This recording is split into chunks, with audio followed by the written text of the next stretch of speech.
Hello everybody, I'm Soumya Murthy.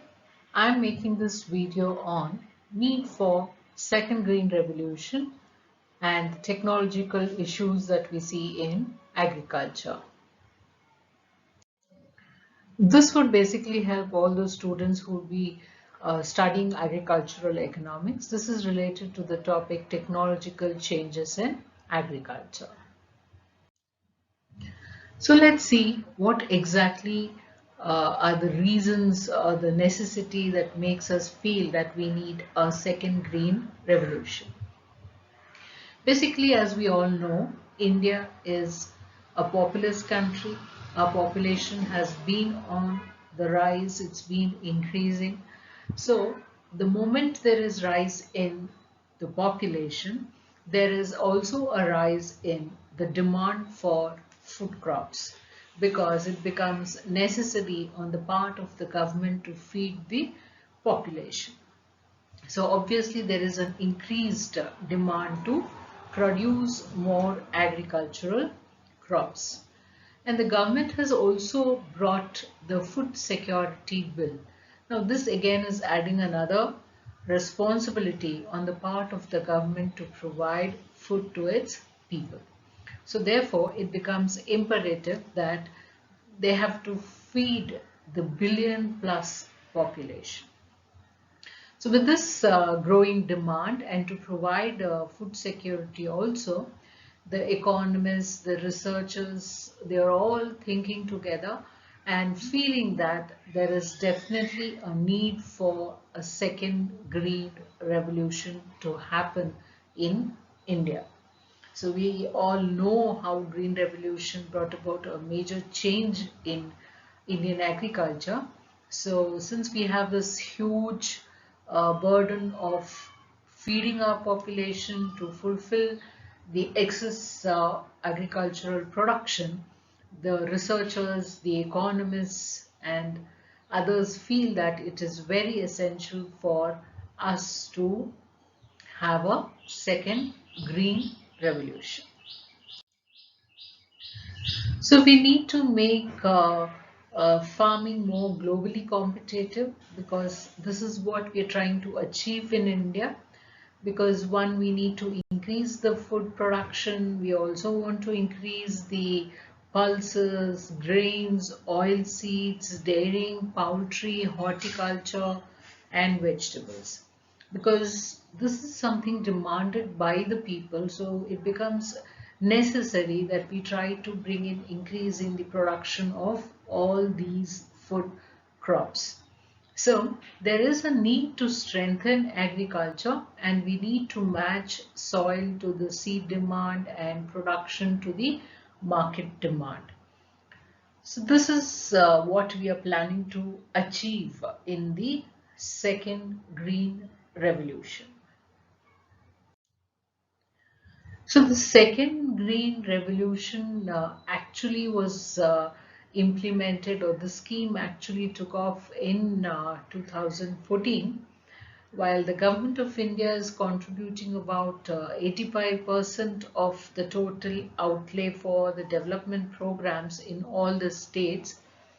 There are some states like the Northeast and the Himalayas where 15% share is being contributed by the state government. So it's already an initiative which is basically started off by the central government of India. So the second green revolution, when it is planned or it's been envisaged in such a way that it's going to be distinctly different from the first green revolution. Here the emphasis should be on the small and the marginal farmers, and they want to make an attempt to increase the food production. At the same time, they want to keep the sustainability of the productivity within the limits of the natural resources.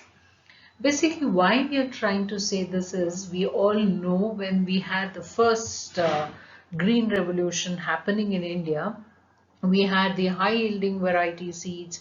There was availability of good manure, fertilizers, and proper irrigation facilities were provided, with all the technical help that was given to the farmers, we found that there was a huge production of wheat. So this was a major transformation that happened in India, wherein we were so we were so proud to have this produce, which was more than just sustaining, because we were able to even export our goods outside India.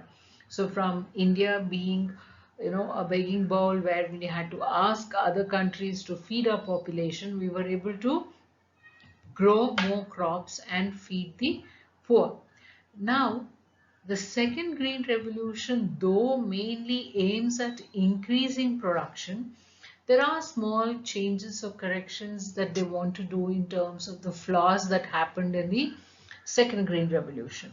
As we all know, once green revolution was done and over, once we started realizing the problems and issues we had with the underground water, the salinity aspect, the salt content in water, soil erosion happening. So we realized that though this change happened, we were not able to sustain it. So it becomes very necessary that we have to protect our ecology at the same time. So you bring in technology, you try to increase agricultural production, but make sure that we're not spoiling our soil, we are not spoiling the water resources. So this has become very, very important. So it's suggested that agriculture should diversify from just crop farmers to livestock, fisheries, poultry, horticulture. So basically, you're not just focusing on increasing the agricultural produce, but also trying to engage farmers in other aspects like fishing, poultry, horticulture, livestock, etc. So basically, it is trying to bring in an all-round improvement and development of India. One, and two, increase agricultural production. Three, at the same time, we are concentrating on keeping our soil fertile and the land and the groundwater to be safe.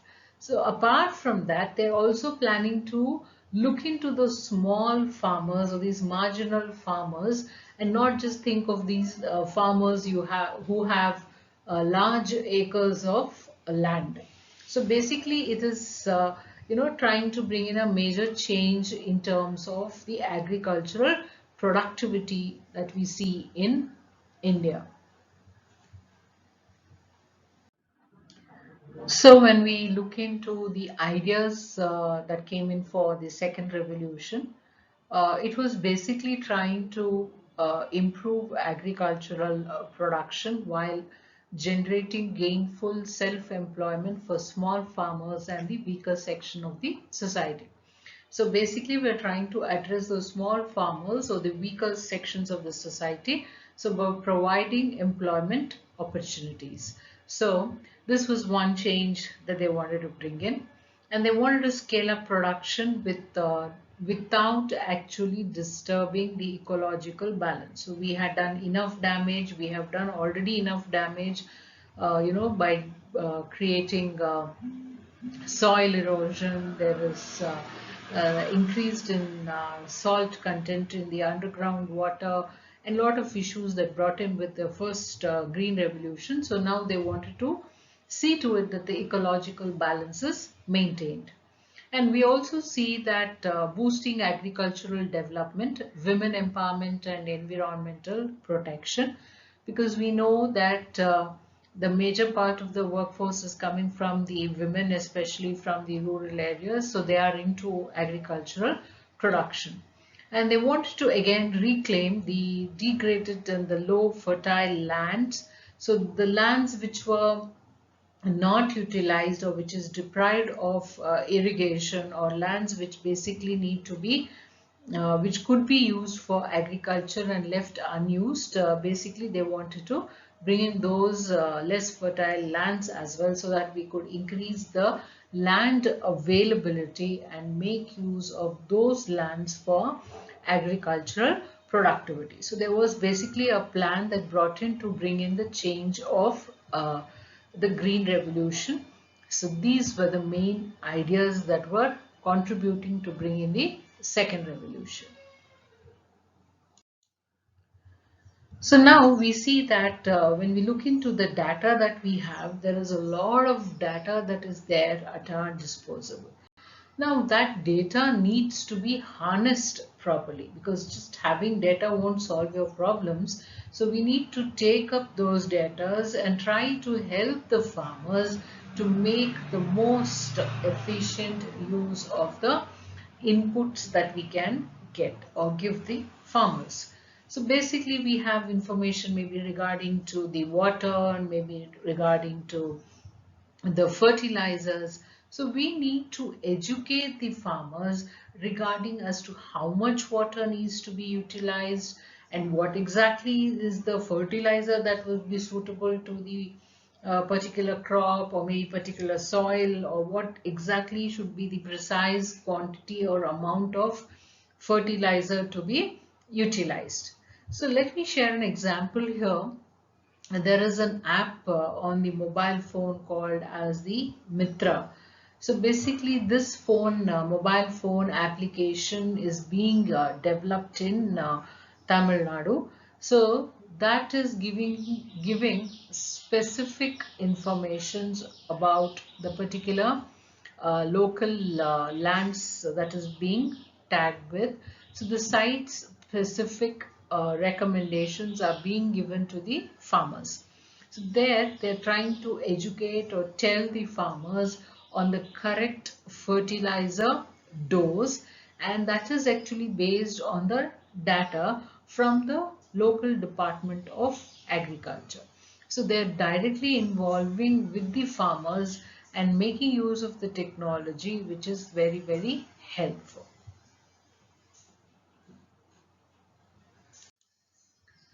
So the right kind of nutrients for a specific soil area needs to be applied. So we all know that just simply having some quantity of nutrients or manure or fertilizer or maybe water is not going to bear any benefit to the farmer, because the production can only increase when you give it at the right time, at the right rate, and the right place.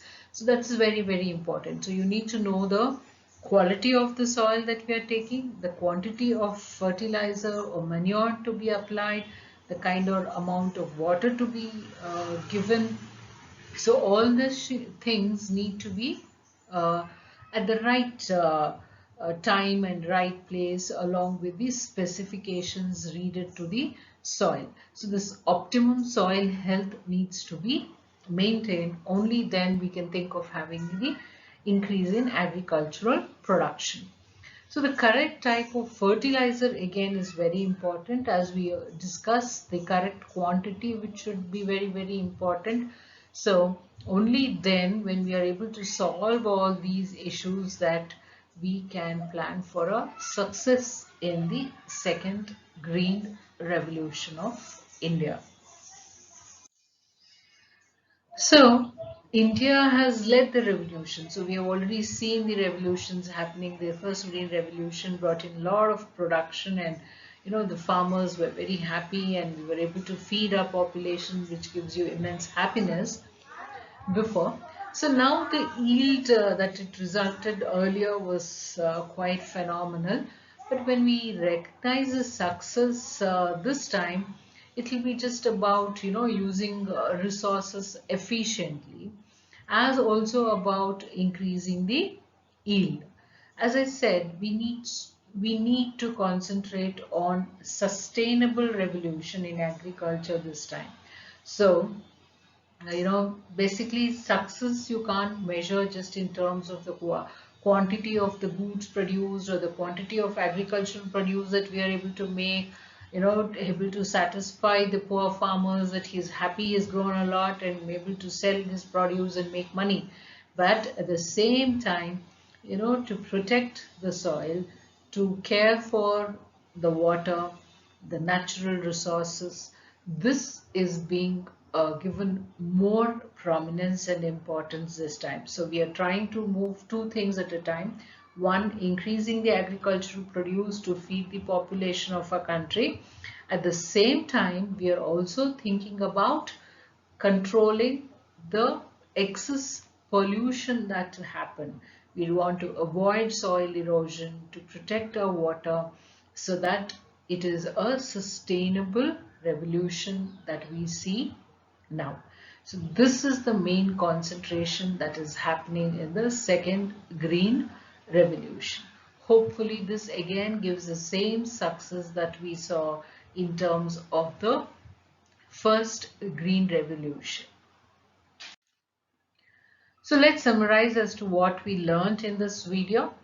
Basically, we were discussing about the need for second green revolution.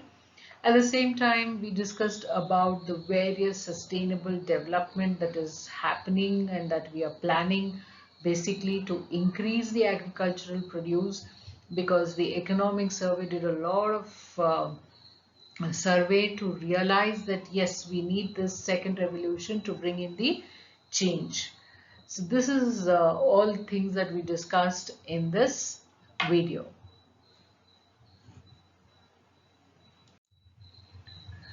So this gave me immense pleasure making this video. I hope that it's going to be very beneficial to all my students who are learning agricultural economics. Thank you.